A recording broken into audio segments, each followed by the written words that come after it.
juga ramai kan datang ke sini untuk nonton 4 film, 2 dari aku sama Kanisa, 2 lagi film kawanku dari IKJ juga. Perkenalkan, nama aku sama Almadani. Aku lulusan IKJ baru tahun lalu lulus. Film tadi itu yang judulnya Gereja di Seberang Sana, film tugas akhir aku untuk sidang kelulusan. Oke, bisa. Terima kasih teman-teman semua dan Bapak Ibu yang datang lama sekali. Saya Nisa, saya sutradara dari Puing Paling Sunyi. Apa lagi ya? Oh ya, saya alumni. Iya, film ini juga bagian dari tugas akhir kan? Oh enggak, film ini bukan bagian dari tugas akhir. Tapi ini film pertama saya produksi di Aceh, karena sebelumnya saya di ISI Yogyakarta. Jadi produksi saya di Jogja. Ini film pertama yang saya produksi pulang kampung ceritanya. Tapi ini sedikit informasi, keduanya ini juga sekolah film. Sekolah film. Jadi bisa jadi saudara masa depan Aceh. Oke, mungkin teman-teman ada yang ingin bertanya ke kedua tentang filmnya, mungkin kedua saudara. Oke, kalau tidak ada, mungkin saya akan ke Nisa. Nisa itu kan film Nisa kalau saya lihat itu puitis sekali ya, visualnya gitu. Kira-kira itu kan loncat-loncat gaya berceritanya kan, dan di tengah-tengah ada puisi nanti. Kenapa Nisa memilih gaya bercerita seperti itu? Iya. Sebenarnya kalau dibilang secara cultural, Aceh kayaknya lebih banyak ngomong-ngomong ya daripada berpuisi ya. Dalam artian film ini memang dari awalnya kita tuh pakai sudut pandangnya Aminah, mamanya Wahidin gitu. Dimana ini aku mau cerita soal bahasa badan ya, bahasa tubuh manusia gitu. Yang mungkin di Aceh jarang dibicarakan atau mungkin jarang bahkan dimengerti itu sebagai sebuah bahasa gitu. Ketika orang-orang seperti Aminah ini dengan depresi mental, persoalan illness-nya dia gitu. Terkadang bahasa yang banyak menghadapi itu kan perempuan ya secara data sains gitu. Dan bahasa perempuan ini kan dia bukan bahasa ngomong-ngomong di warung kopi kebanyakan kan. Bahasa mereka bahasa repetisi pengulangan tubuh, mencuci, memasak, apalagi menyapu, membersihkan rumah. Itu kan hal yang setiap hari mereka lakukan. Dan terkadang kita nggak pernah melihat bahwa ini sebuah bentuk bahasa lain gitu, atau cara orang berekspresi yang lain gitu. Bahkan dianggap bahwa bahasa semacam ini remeh, tidak fakta, tidak faktual, tidak membicarakan logika gitu. Tapi saya melihat ini adalah kemampuan maksudnya tuh ini adalah kekuatan buat visual gitu, buat film gitu, dimana gambar itu sedetail itu bisa menangkap tubuh, tangan, kaki, mata, telinga gitu. Dan ini yang aku pengen coba untuk ngasih ruang kepada bahasa-bahasa semacam ini untuk lebih diperhatikan gitu. Memang terlihatnya awalnya kayak membosankan karena bukan bahasa yang dialog ya, bukan bahasa yang kita sebisa sambil merem kita dengerin kayak gitu. Tapi kalau misalkan ini dianggap puitis, ya mungkin begitu ya bahasa orang-orang yang tidak bercakap-cakap ya, nggak dialog di warung kopi, nggak diskusi apa ya. Karena mungkin aku juga termasuk orang yang lebih suka gitu. Dari bahasa visual itu dari mana di sana Pak? Dari misalnya dari serka atau memang observasi di ketika pulang ke Aceh itu melihat itu keadaan di Aceh? Kalau ditanya dari mana didapatin, mungkin ini ya. Film ini tuh prosesnya panjang sekali, dari 2017 pertama kali ide cerita dimulai. Saya waktu itu sama penulis naskah orang Jogja, kemudian Akbar Sanjani, orang pertama yang melihat yang aku ajak diskusi tentang ide ini. Kita diskusi panjang dari 2017-18 gitu. Pertamanya bukan ngomongin soal film, pertamanya ngomongin soal emang Aceh itu apa sih gitu.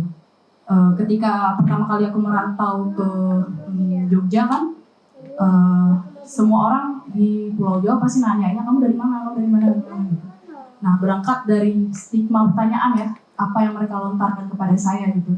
Gimana waktu tsunami, gimana waktu konflik, gimana waktu ini tuh template tentang Aceh itu dari perspektif berita, mungkin apa yang mereka lihat itu kan hal-hal yang seperti itu. Kemudian dimulai percakapan saya dengan Akbar waktu itu. Akbar cerita, dia kan generasi lebih tua daripada saya sedikit sebenarnya, tapi dia mengalami banyak hal waktu konflik. Sedangkan saya generasi yang lahir di akhir masa konflik, jadi saya tidak tahu banyak tentang konflik. Waktu itu kita diskusi sama Akbar. Akbar cerita gimana pengalaman dia waktu SMP. Dia cerita bagaimana dia menghadapi tentara ya, mobil-mobil tentara dan mengingatkan dia tentang apa. Memori itu tidak ada di tubuh saya, gitu. Memori itu tidak ada di diri saya. Jadi ketika kawan-kawan di Jogja nanya gitu, saya cenderung untuk nggak tahu ya, nggak ngalamin atau kayak yang iya ya, kayak gimana ya. Jadi pertanyaan itu mempertanyakan saya kan. Akhirnya daripada saya menjawab mereka dengan ala kadarnya, akhirnya saya mulai tertarik mencari tahu siapa sih saya gitu. Bisakah saya disebut orang Aceh? Apa sih emang orang Aceh? Hal yang seperti itu saya jawab gitu, saya coba riset gitu. Akhirnya dari riset-riset itu saya nemuin banyak sekali hal yang menyedihkan ya lebih tepatnya. Kemudian depresi yang realita yang depresif gitu ya. Akhirnya muncullah beberapa karakter yang di film ini gitu. Ada Wahidin, orang yang bertanya-tanya siapa saya gitu. Ada Aminah yang tidak bisa menceritakan apa yang terjadi gitu dan cenderung ingin melupakan tapi tidak bisa dilupakan gitu. Kemudian ada Pak Wa yang dia dengan heroiknya menceritakan kita pahlawan, kita merdeka, kita pahlawan, kita dulu pernah berjuang, kita ada heroik yang seperti itu. Nah, tiga karakter ini yang akhirnya melahirkan cerita paling sunyi gitu. Tapi ini kan sekitar 2 tahunan yang lalu saya produksi, dan sampai hari ini pun dari pertanyaan-pertanyaan awal cerita Wahidin ini berlanjut menjadi point of interest karya-karya yang sedang saya lanjutkan. Oke, terima kasih Nisa. Nanti saya akan ke Nisa lagi. Saya menonton film Usama tadi itu teringat 2 film dari Iran. Itu Hit the Road, karya Panahi. Satu lagi itu Taste of Cherry, karya siapa namanya? Ya, Abbas Kiarostami. Ya, Abbas Kiarostami. Itu karena ini banyak setting di dalam film. Di dalam mobil ya. Saya pengen tanya dulu, itu terinspirasi dari situ? Taste of Cherry ya. Iya, Taste of Cherry ya. Itu bagaimana proses menggali cerita itu? Kan ada karakter orang Aceh di situ.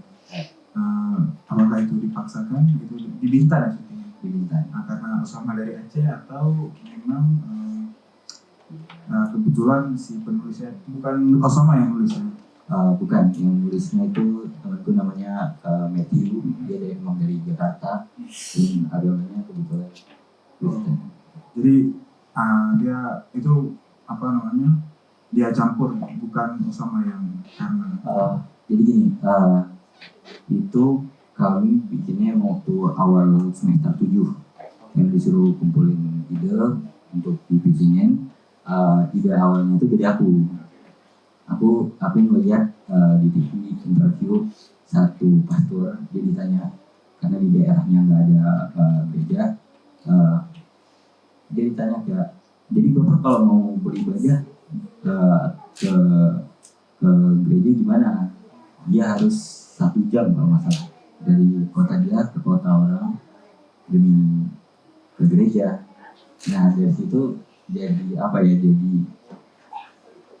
premis buat cerita itu sendiri, dimana si Pak Yunus sama anaknya ke gereja, perjalanan segala macam. Terus aku juga bertanya kayak gimana seseorang bisa amat sangat ingin beribadah ke rumah ibadah dengan jarak sejauh itu, gitu sih. Terus mulai itu aku kasih tahu ke produser aku namanya Ahmad Alam sama Matthew tadi terus. Berarti apa namanya kesana ke Bintan itu berapa lama tuh ketika itu? Buat film ini tuh setahun lebih. Pertama kali ke sana itu nih kapal karena kan ada duit. Naik kapal itu 3 hari 3 malam dari Tanjung Priok Jakarta.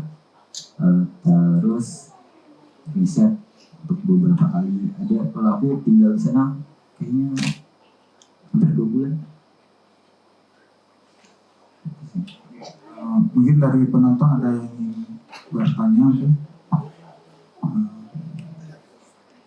Bang Utra? Oh, kira-kira. Oke, mungkin bisa lanjut ke Osama. Karena kan di Aceh ini kita tahu sendiri ya, ada bioskop. Iya. Jadi kenapa Osama memilih untuk sekolah film? Sekolah film. Kan lapangan kerja di sini mungkin tidak banyak untuk film. Apa keputusan Osama memilih film? Nah, dari SMA itu aku sama kawan-kawan SMA itu ikut lomba-lomba antar sekolah. Iya. Ternyata. Ya udah itu kami beberapa kali ya, ada yang menang, yang salah, segala macam. Tapi dari proses itu aku melihat kok aku suka, kok aku enjoy gitu buat jalannya. Tapi nggak kebayang nanti jadi sutradara, cuma pengen sekolah film dulu gitu. Udah akhirnya paksa lah buat keluar, minta ke mama minta ke bunda untuk sekolah film, karena itu tadi aku merasa dari SMP itu yang paling aku suka dari yang lain. Terus kalau bicara tentang di sini lapangan pekerjaan segala macam, aku merasa menjadi sana bikin film bisa di mana aja, bisa ngajak abang buat di sini, terus nanti kita kita tayangin di tempat lain, bisa di mana aja gitu. Tulis cerita bisa di mana aja. Ya sekarang aku caranya insya Allah tahun ini bikin film lagi di Aceh, bikin film pertama kali. Oke, semoga sudah bisa ke Nisa. Mungkin pertanyaan yang sama Nisa. Nisa kan juga sekolah film. Kenapa bisa begitu?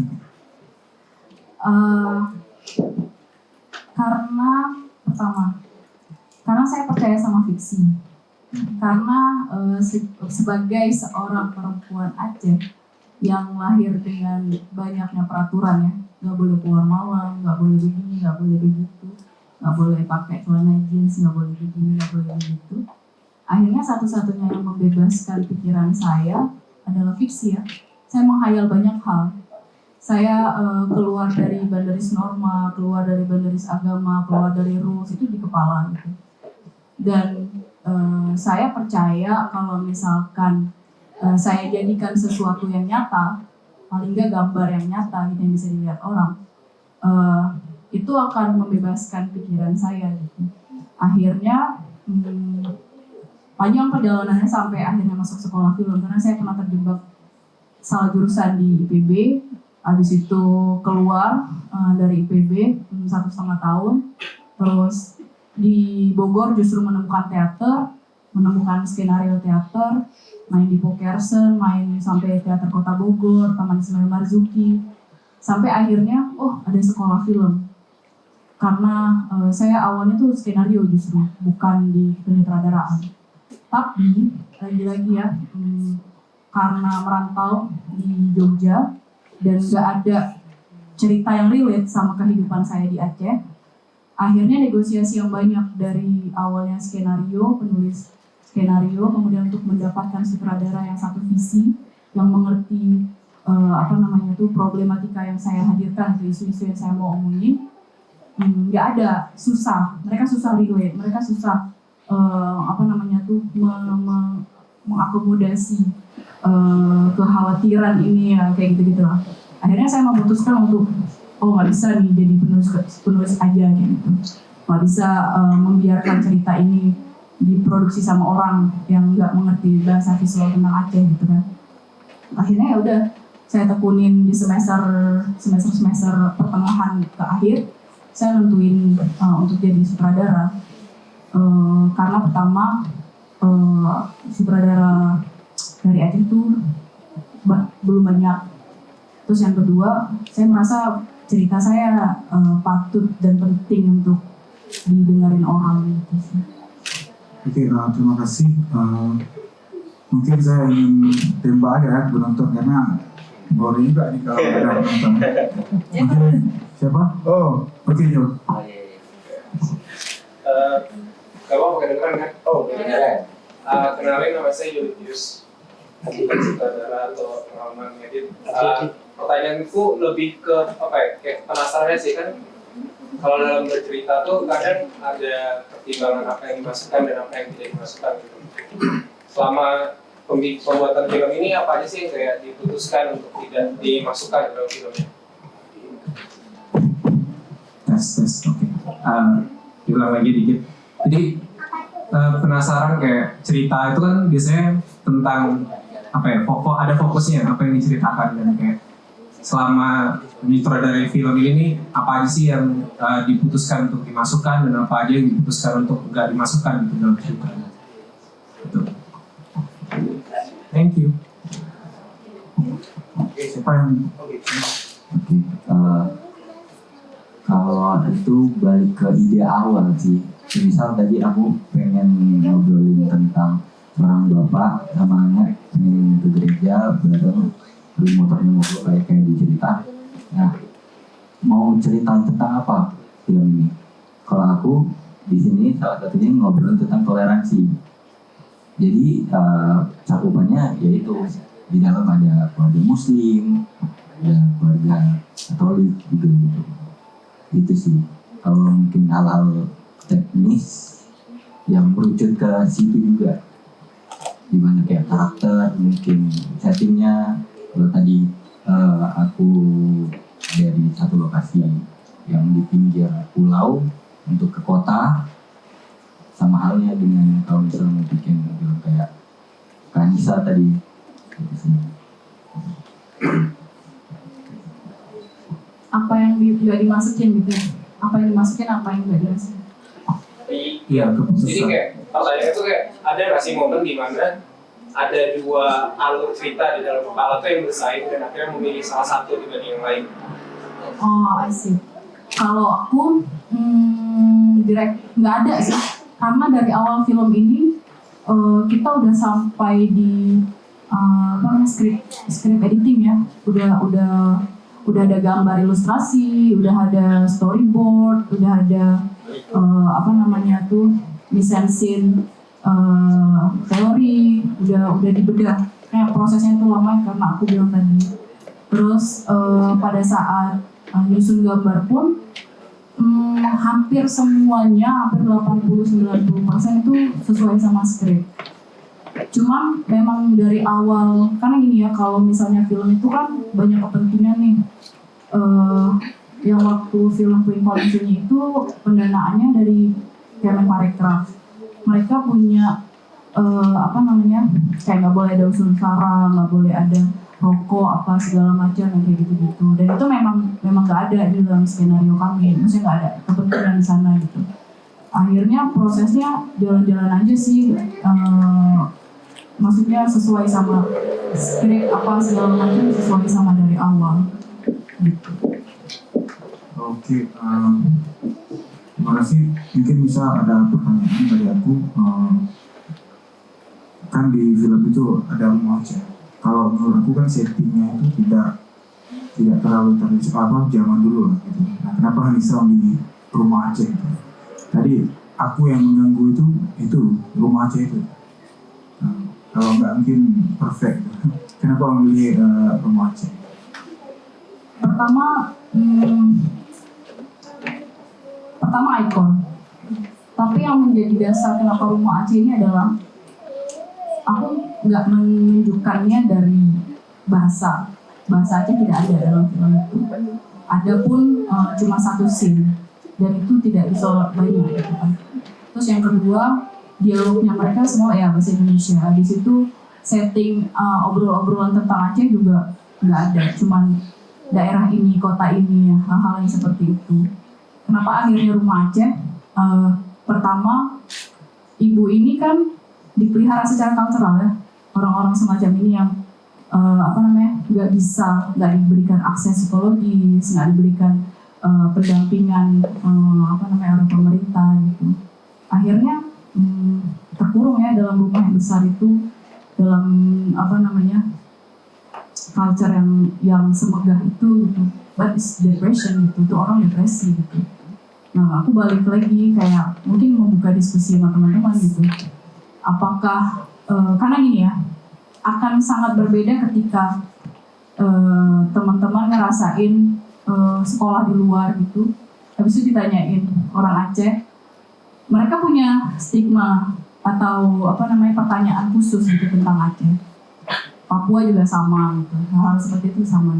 Rumah, balik lagi ke rumah yang semegah itu, tanya orang Aceh, daerah Aceh Lonsayang besar banget kan, besar yang dicerminkan sama sejarah tentang Aceh itu kan. Tapi di dalamnya apakah perempuan-perempuan di sana menyenangkan hidup di sini? Apakah orang-orang seperti Ibu Aminah ini dipelihara sama negara atau diberdayakan, dibicarakan, hal-hal yang kayak gitu lah. Kenapa itu penting sebesar itu dan terlihat semegah itu? Karena saya selalu merasa bahwa jadi orang Aceh itu sebesar itu dianggapnya gitu. Tapi balik lagi, mereka gimana? Bersama itu kenapa memilih mobil sebagai ruang utama dalam film? Oke, Apakah karena budget karena apa? karena kekurangan budget atau negosiasi lainnya? Karena mobil. Iya. Karena pertama itu dapat mobil itu aja di Hamin satu syuting. Karena sepengen itu mobil itu mobil Kijang warna biru, dia Kijang kotak itu dapat dari kawannya kawan, jadi itu baru dapat Hamin satu syuting. Nah, menurut aku karena itu mobil, kalau karakter mobilnya Pak Musa yang mobil Kijang itu sendiri salah satu, waktu aku riset di sana, salah satu mobil yang paling banyak dipakai sama keluarga-keluarga. Jadi aku melihat karena karakter di film ini aku ada 4, Pak Musa, Aisyah, Yunus ya, Tauhid sama anaknya Abraham. Jadi pas aja untuk di satu ruang mobil mereka untuk berdialog, untuk beraktif segala macam. Baik, mungkin dari penonton Mas Heru, Pak Putra atau Terima kasih ya, saya senang sekali. langsung aja. Ya, oke. Ini ramai sekali. Saya paling ramai yang pernah saya datangi ini paling ramai. Saya tertarik dengan cara eksekusi pertama ya, saya mengambil mobil sebagai sebuah ruang. Nah, itu menarik sekali dan ada dialog dan di sana ada konflik juga gitu kan, antara sebenarnya di situ ada orang pakai jilbab dan orang berkelompok kitab Injil. Itu di sini juga ada kayak drama di situ ya, ada drama. Terus yang saya suka juga bagian dari ketabrakan Saya kira ini juga potensi juga untuk dilema lagi ya, untuk didramatisir. Lalu kira lagi film pendek ya, ketika si bapak yang harus di gereja ini, jadi saya sekali momen yang di sana ada kayak agama dan kemanusiaan. Karena sebenarnya di dunia nyata kadang-kadang kita berhadapan dengan itu antara agama dan kemanusiaan, ada tegangan, dan saya kira ini juga potensi untuk dialog ini. Tapi saya suka sekali dengan konsep depan di ruang itu. Saya ingin nanya pertanyaan sederhana. Siapa audiens yang Osama bayangkan dalam kepala sebelum membuat film ini? Itu satu. Siapa audiens yang akan nonton film ini ketika ini? Pertanyaan kedua, ada nggak self-censorship? Kadang-kadang kan kita ketika ingin menggambar ini nggak boleh, karena aku orang Aceh, nggak boleh menggambarkan tentang yang ini, meskipun di kenyataan terjadi seperti itu. Atau misalnya nggak boleh gambar yang jelek-jelek tentang Aceh misalnya, atau identitasmu yang lain, gitu ya. Ada, sehingga harus memilah dan memilih. Gitu. Ada kamu punya self-censorship itu nggak ketika proses ini? Nah biasanya kenapa saya tanya dua pertanyaan itu, biasanya imajinasi siapa yang akan nonton film ini akan menentukan jenis self-censorship yang ada di tubuh kita. Ya itu sih pertanyaan untuk apa? Nah, aku ingin aja pertanyaan yang sama juga untuk Anissa. Siapa audiens yang dibayangkan ketika bikin film ini, dan apakah ada self-censorship? Sensor artinya aku nggak boleh, aku nggak mau bilang ini karena aku nggak berani, karena aku ini di Aceh gitu misalnya. Ada mengalami itu nggak gitu? Aku ingin nanya itu aja. Sehingga.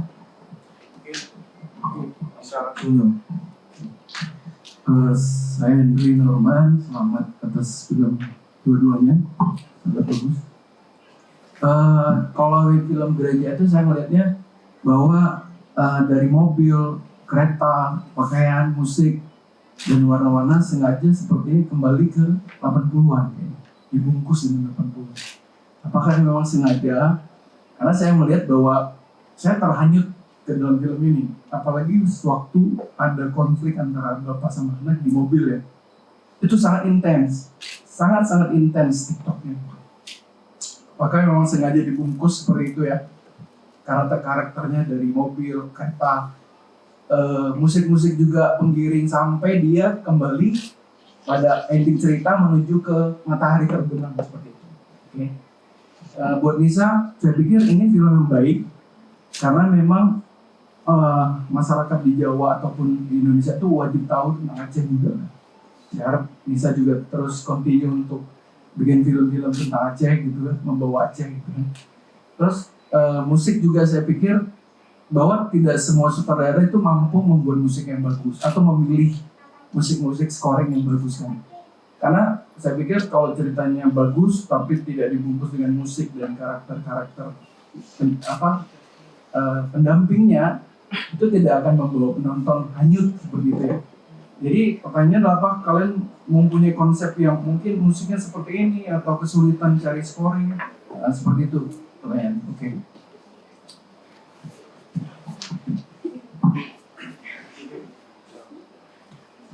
Makasih banyak kalau udah nanya ini. Tadi mungkin pertanyaannya censorship ya. Oke. Kalau dari aku sebenarnya aku mau ngomongin yang censorship baru. Kalau censorship sendiri dari aku nggak ada. Aku ngerasa aku buat film ya apa yang mau aku buat gitu. Jadi kalau aku pengen bercerita tentang misalnya kalau di sini pertanyaan ganja, ya aku tunjukin. Nggak mau aku ada yang disembunyi-sembunyiin gitu. Sama dengan hal ini ngomongin tentang agama, khususnya kalau di sini karena karakternya Katolik, ya jadi dilihatin gereja tetap harus di highlight. Dimana padahal dari awal itu kayak ada beberapa orang yang bilang jangan terlalu dilihatin atau apa segala macam. Aku nggak mau, karena aku bercerita tentang kehidupan dia nih, si Pak Yunus dan anaknya yang ingin ke gereja. gitu. Terus kalau penonton, menurutku semua orang bisa nonton film ini karena karena ini apa ya, itu tentang toleransi, tentang keberagaman agama, dan tentang kemanusiaan itu sendiri. Semua orang menurutku harus ada di dalam dirinya, jangan ada prejudice di dalam dirinya. Dan kalau ini salah satu kenapa aku bikin film ini sih, aku di sini di Aceh sendiri aku nggak punya kawan non muslim. Aku bikin film ini jadi proses aku mengetahui, jadi mengenal, jadi apa ya, jadi tahu oh ini kalau di Katolik ada namanya yang tadi aktivitas di gereja tadi namanya membaca doa rosario, dan itu 11-12 dengan zikir sebenarnya. Ada musabahnya, itu namanya rosario di Katolik. Jadi aku jadi mengenal itu, jadi tahu orangnya, jadi datang ke gereja. Jadi proses mengenal itu sih, jadi apa ya, proses aku bikin film ini ya kayak filmnya sendiri jadinya. Filmnya terkait toleransi, dan aku membuatnya juga jadi proses toleransi itu sendiri gitu sih. Untuk sekali belajar. iya, sekalian belajar. Jadi untuk musik segala macamnya, kalau untuk properti, gambar segala macam itu aku ngebuat karena si Pak Yunus ini tinggal di pelosok ujungnya Pulau Bintan. Memang kebanyakan motornya gitu. Kedua yang tadi mobil kan aku udah bilang kebanyakan orang pakai mobil kijang. Jadi makanya aku pilih dua ini. Untuk musik sendiri aku pengen merepresentasikan lokasinya, musik Melayu, dan itu dibikin sama kawanku di KJ. Dia nggak ada ngambil lagu orang sama sekali. Jadi beruntunglah aku bisa jadi dia. Padahal dia sebenarnya pemain jazz, tapi bisa gitu sih. Kasih.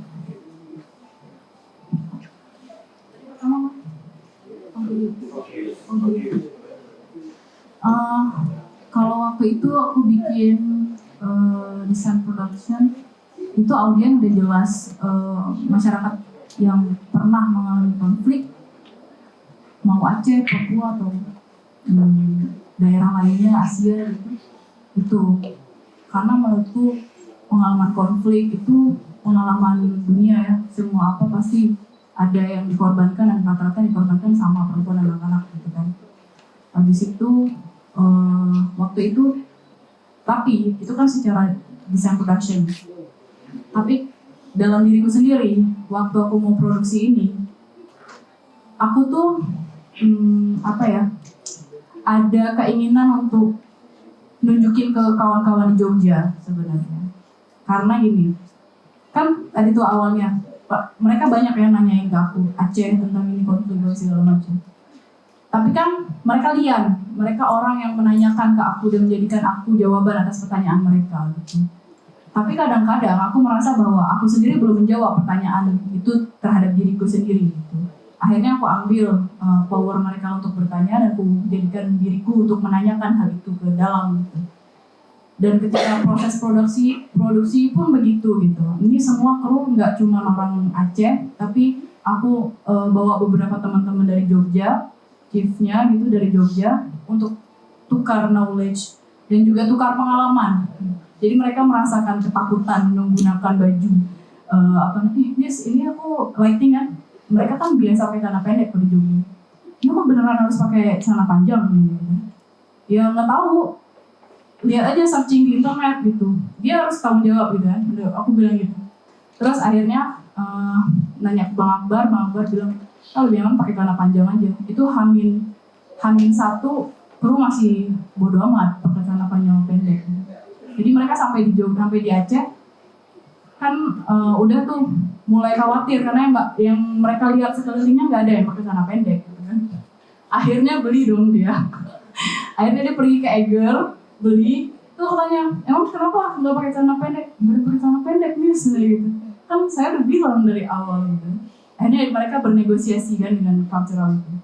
Abis itu ini lagi, ini beneran nih breaknya setiap sholat break gitu kan. Kan kalau di Jogja nggak ada, bablas aja gitu, syuting mah syuting gitu. Yang mau sholat ya tinggal izin gitu. Ini kan kita harus benar-benar 20 menit berhenti. Habis itu hari Jumat, walaupun kru ada beberapa yang nggak mau sholat Jumat masuk ke dalam rumah, kan ada hal-hal yang kayak gitu kan yang negosiasi. Aku merasa pengalaman tubuh kawan-kawanku yang ke Aceh gitu, akhirnya membuka penilaian mereka terhadap aku gitu. Yang tadinya ya elah slow aja, ya elah gampang kali gini santai gitu. Tapi mereka tahu bahwa banyak hal yang aku negosiasikan gitu ya, perpindahan aku sebagai orang Aceh yang ada di Aceh, kemudian ke Pulau Jawa gitu. Dan kayak gitu juga di musik, aku menjawab sekalian musik. Bukan cuma musik, penulis skenario-nya tuh bukan orang Aceh. Dan aku memang pengen film ini berjarak dari diriku. Jadi aku support semua film-film dokumenter tentang Aceh, historical Aceh, kemudian tulisan-tulisan tentang konflik. Aku deliver semua ke penulis skenario. Kita proses 3 bulan tuh cuman dia drive. Ini gila Aceh beneran kayak gini nih. Iya, ini footage-nya asli nih film ini. Waktu itu Black Road. Ya, Black Road ya sih. Yang aku tontonin. Itu semua kru yang sebelum berangkat ke Aceh, aku tontonin itu dulu.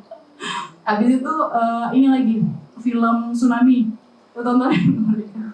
Terus mereka kan jadi apa ya? Pertama ya aku memaksakan ketakutan kepada mereka kan.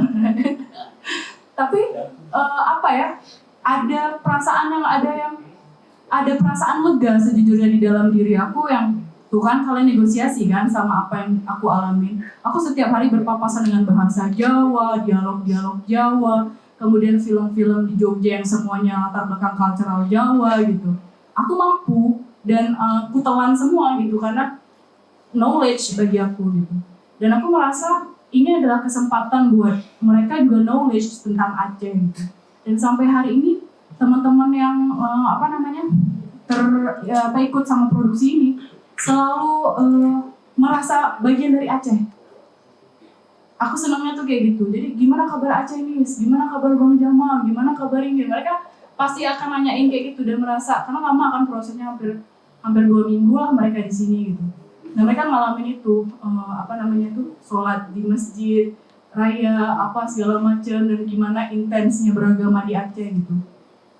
Itu yang begitu juga di musik.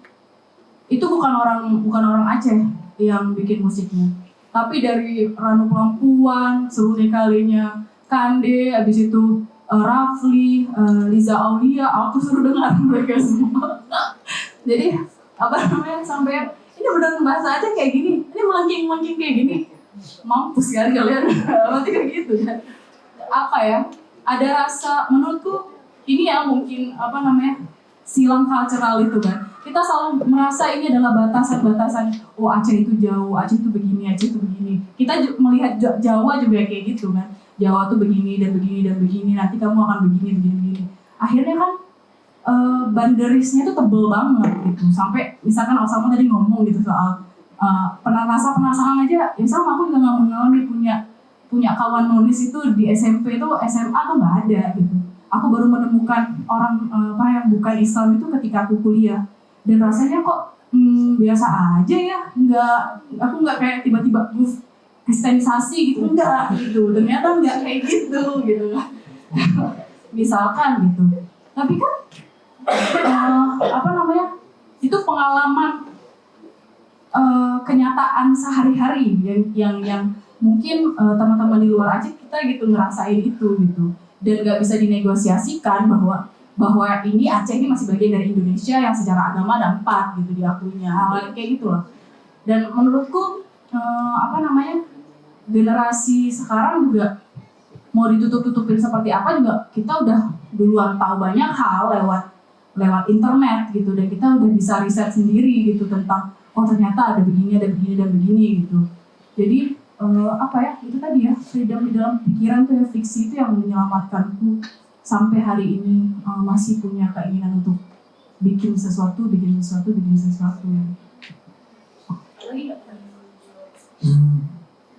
Gak ada sih, udah terjawab. Censorship tadi udah. Oh, censorship, ya. Ini, aku baru merasa censorship setelah film itu jadi itu gimana. Jadi, jadi kan aku bikin karakter film nih. Ternyata waktu udah selesai filmnya produksi dan nonton pertama kali, aku baru nyadar kenapa aku bikin Wahidin itu laki-laki ya. Itu pertama. Saking aku tidak percayanya mungkin ya sama genderku sebagai perempuan gitu ya.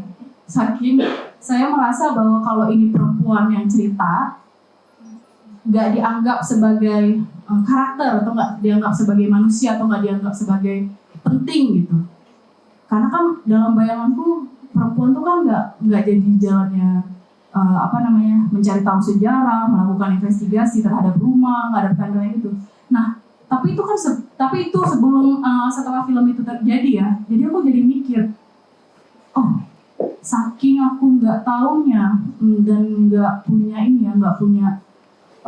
pemikiran bahwa bisa juga loh ini karakter diganti perempuan gitu. Karena aku nggak melihat itu dulu gitu. Dan aku menyadari bahwa itu semua kan distractor sama pikiran kita kan, cara kita hidup. Dan ternyata pengalaman hidupku tentang Aceh itu sebegitunya tidak melihat perempuan sebagai makhluk yang ada di dalam society gitu. Dan melihatnya ya Aminah yang lemah, Aminah yang seperti itu. Dan itu mungkin censorship di dalam diriku waktu itu ya, kayak secara nggak sadar ketika udah selesai produksi, aku baru ngeh kalau iya ya, kalau misalkan ini kan aku nih yang nanya tentang diriku, kenapa aku merefleksikan diriku ke bayangan laki-laki, yaitu ke tubuh laki-laki, yang pada akhirnya menjawab pertanyaan beberapa teman yang nonton film ini, kayaknya hubungan laki-laki sama ibunya nggak seperti itu deh, atau nggak semenye-menye itu gitu bagian itu. Oh iya ya.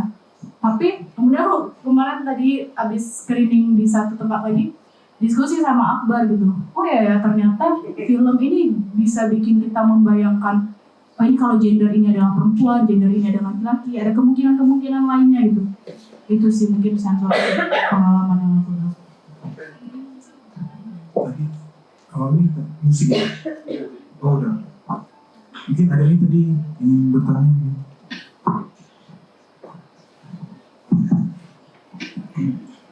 Kenalin, nama aku Aulia Sabila dari komunitas filtering di Aceh, di UIN. Jadi aku nonton film Puing Paling Sunyi ini dari Aceh Film Festival, dan ini salah satu film yang favorit untuk aku. Aku melihat memang banyak banget non-verbal dalam film ini, mulai dari kaki ibunya, dari telinganya, itu aku udah ya, dan itu memang sebagus itu, sedetail itu juga. Tapi ada di bagian artistiknya, di bagian meja tidur ibunya itu kan ada HP Nokia sama Al-Quran tuh Kak. Kalau secara psikologis ini kan ibunya banyak banget ngalamin hal-hal yang seperti depresi, ibunya marah atau segala macam, ngapain TV. Tapi yang menurut aku kan di situ kan ada Al-Quran, sedangkan ibunya tuh depresi. Itu membuat aku kayak ibunya ngebaca Al-Quran kan, sampai sedepresi itu gitu. Mungkin itu sih Kak, yang menurut aku kayak agak janggal aja. Oke. Ini ya, beberapa kali film ini diputar di Aceh, pertanyaan itu selalu muncul. Bukannya, ini ya stigma orang depresi itu kan selalu, kalau di Aceh aku nggak tahu benar apa enggak ya, tapi ada orang yang ngomong ke aku gini, kan kalau misalkan depresi suruh ngaji-ngaji, suruh sholat-sholat, suruh zikir gitu kan, itu nanti akan tiba-tiba normal gitu. Tapi menurutku pribadi gitu, dan juga dari riset yang aku lakukan selama produksi film ini, nggak kayak gitu. Mungkin ya nggak kayak gitu.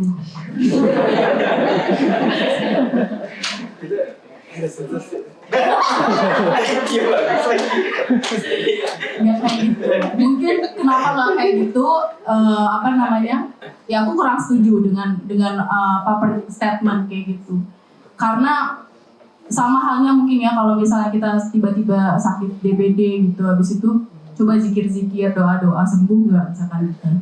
Atau ya mungkin sembuh, mungkin juga enggak, 50-50 semua hal itu.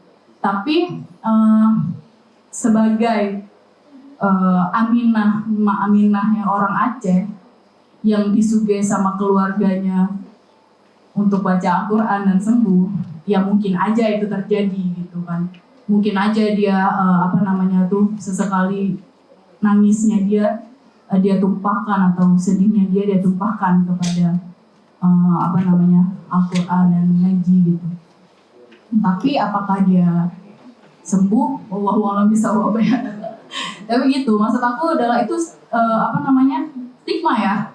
Penanganan psikologis itu udah pasti harus ke tempat yang profesional gitu. Kalau misalkan sekian kasus lewat agama itu alhamdulillah selesai, alhamdulillah, aku juga nggak bakal bilang itu salah atau apa segala macam. Tapi sebagai generasi milenial dan mungkin sedikit Gen Z, aku nggak percaya hal itu gitu ya. Aku percaya kalau misalkan kalau depresi, kalau punya persoalan psikologis, ya dibantu sama orang yang profesional kayak gitu. Kayak begitu sih. Atau enggak cerita sama kawan kayak gitu, atau cerita sama orang tua, cerita sama teman, support system itu penting gitu. Tapi Aminah dia sendiri di rumah, dia nggak punya anaknya merantau, kemudian abangnya dia satu-satunya keluarganya dia tersisa malah sibuk mancing dan berkuar-kuar soal nanggro ini gitu kan. Ya Aminah jadi kayak begitu gitu. Itu sih mungkin. Oke. Pada oh. Oke. Iya.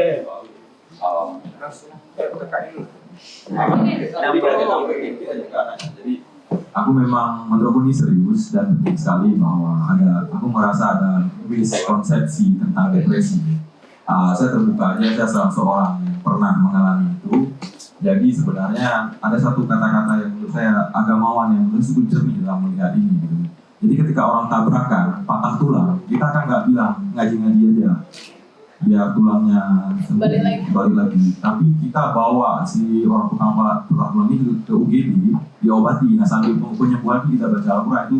Tapi bukan berarti ya dia patah kemudian dibaca Al-Quran sembuh. Nah manusia itu punya elemen fisik dan psikis. Nah di psikis ini juga dia bisa patah gitu.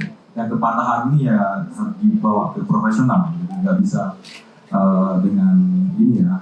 Saya dulu juga punya cara berpikir seperti itu, tapi setelah saya mengalami itu tidak seperti itu. Mungkin ini agak panik karena saya seorang yang mengalami dulu pernah 2018. Mungkin itu aja, sedikit aja untuk.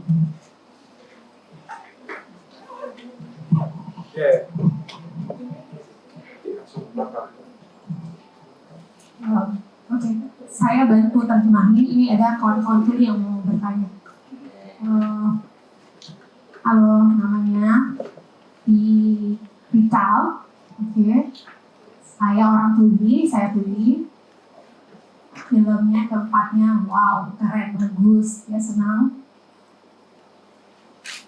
Ada teksnya, ya syukur ya. Ini pertama kalinya dia jadi kawan tuli. Nonton ada teksnya ya. Dia senang nonton filmnya pertama kali, ya ada ekspresifnya. Soalnya biasanya kawan tuli kalau nggak di bioskop atau apa ya, yang ada teksnya ya udah gimana memahaminya gitu. Setiap bulan, tolong kalau bisa, kalau acaranya kan monthly ya, hopefully monthly gitu. Kalau memang ada, tolong ada teksnya. Dan kalau bisa, ya biar bisa teman-teman tuli itu datang. Berarti kan udah aksesibel kan. Yang namanya inklusif inilah salah satu wujudnya gitu. Hopefully ya, nggak cuma di Jakarta dan satu lagi jangan bahasa Inggris saja gitu ya.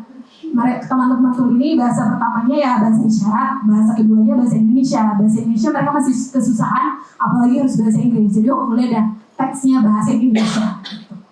Oke, makasih semuanya.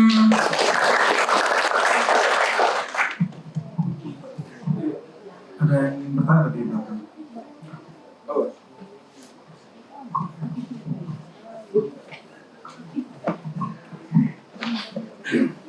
Assalamualaikum warahmatullahi wabarakatuh. Saya Ilham dari Unpad Bandung. Mau bertanya, mungkin tentang ikatan manusia kali ya, atau komunikasi sama manusia gitu.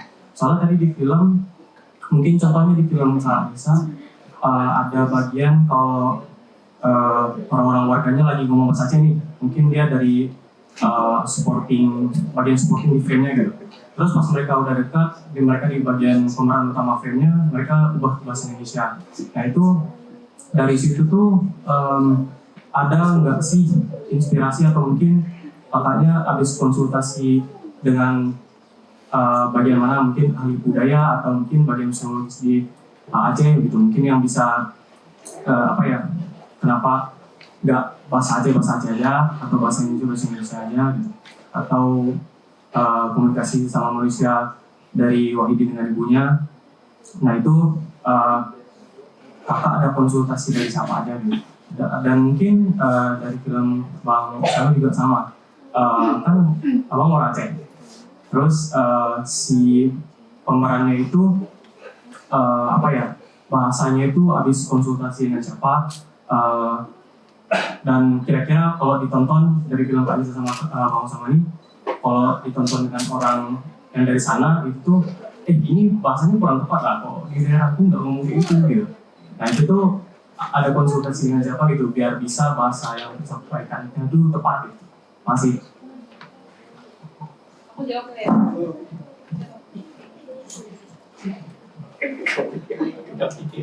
Baik, saya ingin ucapkan terima kasih dulu ya telah mengingatkan kami Rikal untuk supaya filmnya ada subtitle ya. Mungkin Pak Akbar, programmer mungkin nanti bisa menyediakan subtitle. Oke, bisa. Tes, ya. Ini pertanyaannya tadi juga dilontarkan. Kenapa sih ada dua bahasa atau kenapa orang Acehnya pakai bahasa Indonesia gitu kan? Terus pertanyaan kamu juga ada nggak sih konsultasi sama ahli budaya gitu ya? Saya bisa menjamin bahwa mau dibilang pakai bahasa Aceh, mau pakai bahasa Indonesia, film ini tetap film Aceh. Karena realitanya saya lahir di Aceh, saya besar di Aceh, dan Banda Aceh gitu ya. Dan saya nggak pernah dengar orang bahasa Aceh doang atau bahasa Indonesia doang gitu. Dan itu adalah realita Aceh gitu. Mau kalian menganggap culture itu cuman traditional culture, mau culture itu cuman ada di Sigli atau cuman ada di Biren atau cuman di Lok Semawe tentang Aceh gitu. Udah kurasa 2024 nggak ada sih gap-gap cultural gitu. Karena setiap itu juga di Jogja misalkan ngumpul sama anak-anak Aceh gitu, tiba-tiba otomatis semua harus pakai bahasa Aceh gitu. Anak-anak yang dari Banda yang kayak, oh Banda, kayak nggak ngerti bahasa Aceh gitu, seolah-olah Aceh cuma 70% gitu, atau cuma 50%. Tapi begitu begitu membuat sesuatu, balik ke Aceh, inilah Aceh, itulah Aceh, itulah membangunkan hal kayak gitu. Menurutku aku nggak perlu validasi dari cultural, nggak perlu validasi dari orang-orang tokoh budaya, nggak perlu validasi dari tokoh-tokoh sejarah Aceh, karena menurutku dengan bahasa Indonesia pun Acehku nggak hilang kayak gitu, atau aku tetap lahir di Aceh gitu, aku tetap berkembang di Aceh sampai aku kuliah keluar gitu. tapi nggak juga membuatku mengurangi rasa hormatku terhadap bahasa Aceh gitu. Walaupun kayak bapakku kalau ngomong bahasa Aceh cuma waktu marah gitu kan. Misalnya hal-hal kayak gitu biasa di realitas sehari-hari kita. Kadang-kadang kita nongkrong sama orang yang bisa bahasa Aceh, kadang-kadang kita nongkrong sama orang yang nggak bisa bahasa Aceh gitu tuh it's not a problem anymore. Tapi apa lagi ya? Ya itu. Bisa lagi? Ya. Asoma mungkin ada kan karena Asoma dari Aceh, ada konsultasi nggak? Atau penulisnya dari sana nggak? Jakarta. Nah, kalau di skenario sih pakai bahasa Indonesia. Apalagi ada beberapa kayak karena dia lumayan ada daerah Batak, jadi kayak ada bahasa Sumateranya lah coba ditaruh di skenario. Nah, tapi ya untuk di bahasa sendiri itu emang salah satu ketakutan aku sih, karena aku pertama kali waktu riset ke sana itu pertama kalinya aku ke Bintan, aku tahu mungkin bahasa Melayu pertama cuma dari Upin Ipin. Jadi kan Bintan tuh budayanya budaya Melayu kental sekali waktu aku ke sana, dan Melayu juga waktu aku ngerasain di sana ada perasaan yang sama waktu aku di sini. Mungkin beberapa hal itu yang coba aku implementasikan atau mencoba mengerti, memahami gimana budaya dari Melayu tersebut. Nah, terus untuk bahasanya sendiri tuh pemilihannya berdasarkan kalau dengan bahasa kayak kalau yang di sana yang di film itu nggak terlalu Melayu baku sebenarnya. Jadi aku emang langsung nanya ke orangnya langsung, misal karakter aku. Jadi kalau yang aku ke orang ke ahli budaya, kamu tidak punya linknya. jadi coba lewat dari ada jumpa ini sih, tapi ada aku lupa namanya, tapi kayak salah satu Gatot-nya gitu, kami ngobrolin tentang filmnya, gimana pendapatnya, segala macam. Ada beberapa nasihat dari dia sebelum kami syuting. Kalau di sini Melayunya nggak yang terlalu baku, emang sama kayak Anissa bilang, di sekarang ini nggak ada yang pasti ada yang campur-campur. Kita ngomong bahasa nggak cetok-tok gitu lah ya, istilahnya. Nah di sini plus aku taruh bahasa itu nggak bahasa salah satu cara untuk bertoleran itu sendiri sih. Jadi misal waktu Pak Yunus ngomong sama anaknya dia pakai bahasa Melayu, kalau dia ngomong sama istrinya Pak Musa, Aisyah, ini dia dari Aceh, dia pakai bahasa Indonesia. Jadi itu menurutku jadi salah satu alat untuk berceritanya sendiri. Mungkin dari penonton ada yang bertanya lagi? Oke, terima kasih atas kesempatannya untuk bertanya. Sebelumnya saya ingin kasih tahu dulu kalau saya ini orang awam dalam dunia seni terutama film, tapi tadi melihat kedua film itu nilai emosionalnya sangat dalam ya, sangat lekat gitu. Yang jadi pertanyaan itu apa tantangan terbesar selama produksi film suka-dukanya? Terima kasih. Satu pertanyaan kita tutup habis ini. Satu pertanyaan saya kan Osama kan kuliah film di Jakarta, ini untuk dua ya, Nisa di Jogja. Bagaimana sih perfilman di lebih tepatnya bagaimana sih itu sekolah film gitu di Nisa mengalami di Jogja, Osama di Jakarta gitu. Nanti bisa ceritakan, nanti setelah itu kita kayaknya tutup karena waktunya sudah habis. Mungkin betul. Suka dukanya sangat banyak duka ya. Pertama itu tadi banyak hal yang berjarak untuk aku. Pertama agama, film ini tentang agama orang lain, bukan agama aku. Kedua tentang lokasinya bukan Aceh yang aku lihat. kenal daerahnya.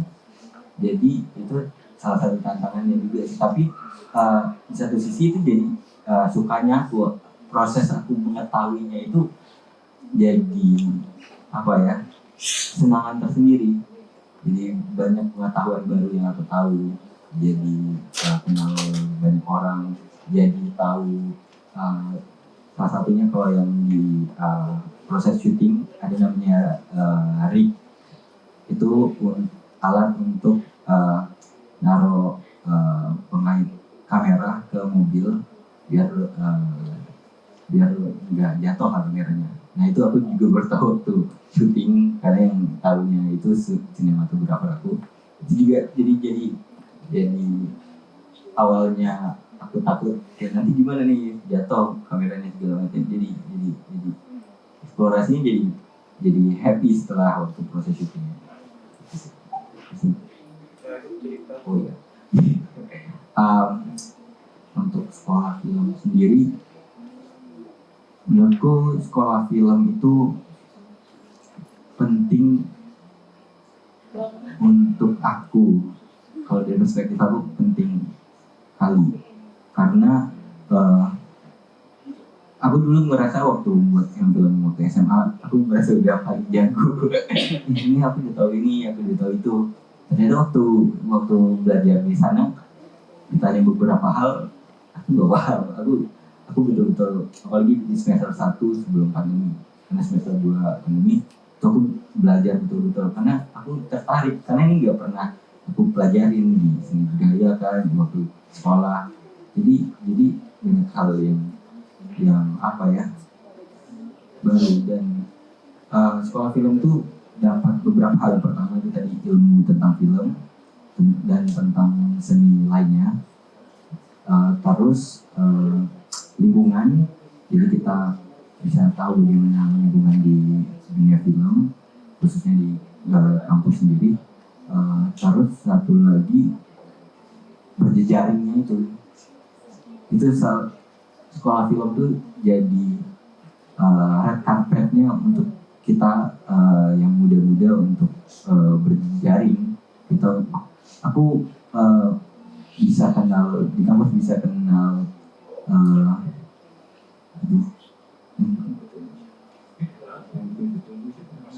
Mas Garin. Itu dari kampus aku ketemu, aku jadi salah satu waktu di acaranya gitu lah. Jadi di kampus untuk sekolah film ya salah satu kartu jokernya gitu lah ya. Jadi aku terbantu sekali. Tapi kalau sekarang kalau ditanya kalau punya anak terus dia mau sekolah film atau enggak, karena aku udah punya itu mungkin aku yang ngajarin sendiri sih gitu. Suka dukanya ya tadi pertama. Film ini film pertama yang aku nangis di produksinya. Karena drama. Karena ini ya, banyak bernegosiasi dengan banyak hal. Ini film pertamaku yang aku produksi di tanah kelahiran gitu. Tuh emosional ceritanya, emosional produksinya itu tuh banyak sekali energi yang terkuras itu. Terus kalau di Jogja semuanya udah template, semuanya udah gampang gitu loh. Kru udah ngerti apa yang mau dilakuin, sutradara tinggal megang apa yang jadi tanggung jawabnya dia gitu. Habis itu jadwal semuanya udah biasa kayak gitu, tak cepat kayak gitu. Jadi kayak kerja cuma capek di energi aja gitu. Tapi beda dengan film ini waktu produksi di Aceh. Aku baru pertama kali ketemu kru-kru dari Aceh, pertama kali bernegosiasi dengan sistem kerja yang berbeda gitu, jam kerja yang harus mengutamakan ya waktu sholat apa segala macam gitu. Kemudian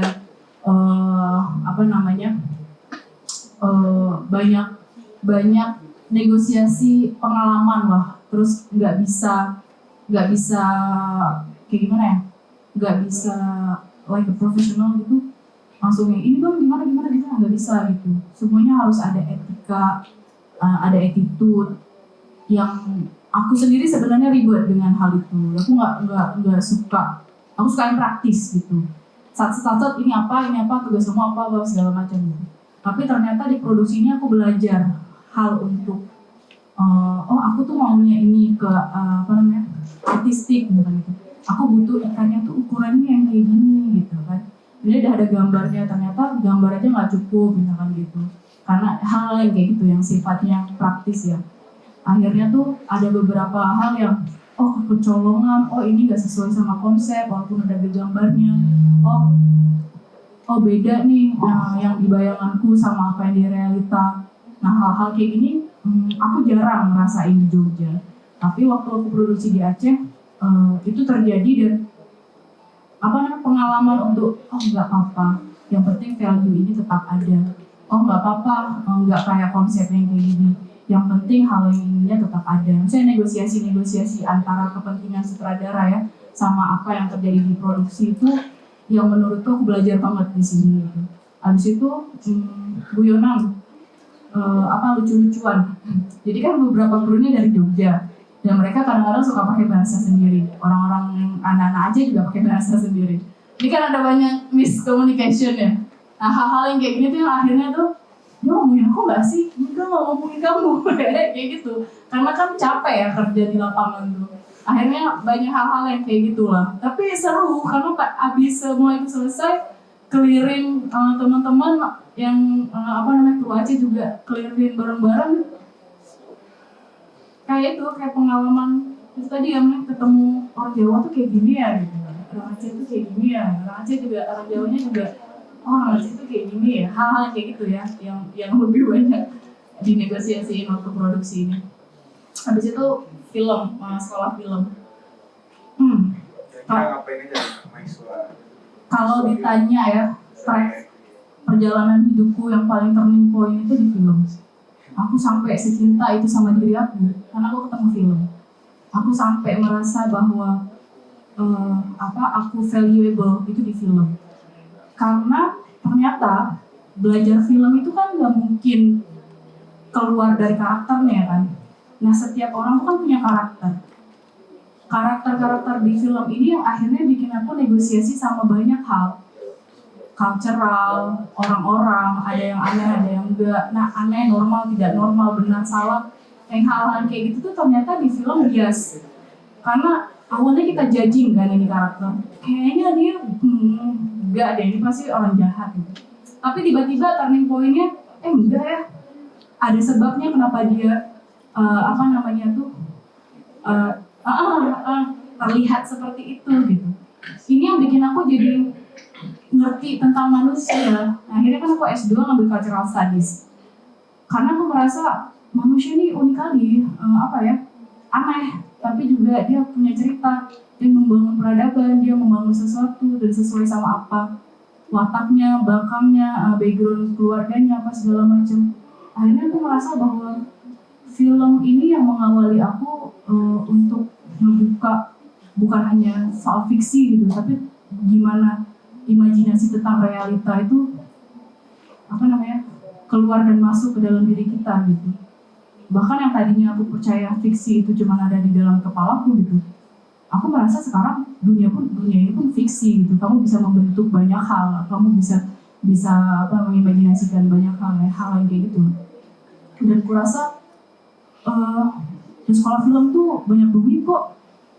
Kayak kalau yang bilang seniman tuh gak ada duitnya, salah banget. Banyak kok uangnya gitu. Project-projectnya jalan-jalan aja gitu.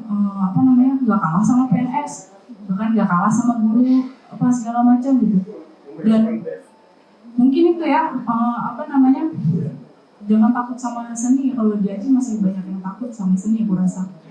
Dan padahal tuh menyenangkan juga ya berada di situ. Baik, terima kasih pada dua saudara kita karena waktu juga mungkin kita bisa berdiskusi lebih lanjut nanti di luar atau di Depok gitu. Saya juga ingin berterima kasih pada penonton yang telah meluangkan waktunya hadir di pemutaran Aceh Film Festival di streaming. Doakan kami supaya bisa putar bulan depan juga itu. Baik, saya akhiri. Assalamualaikum warahmatullahi wabarakatuh. Salam.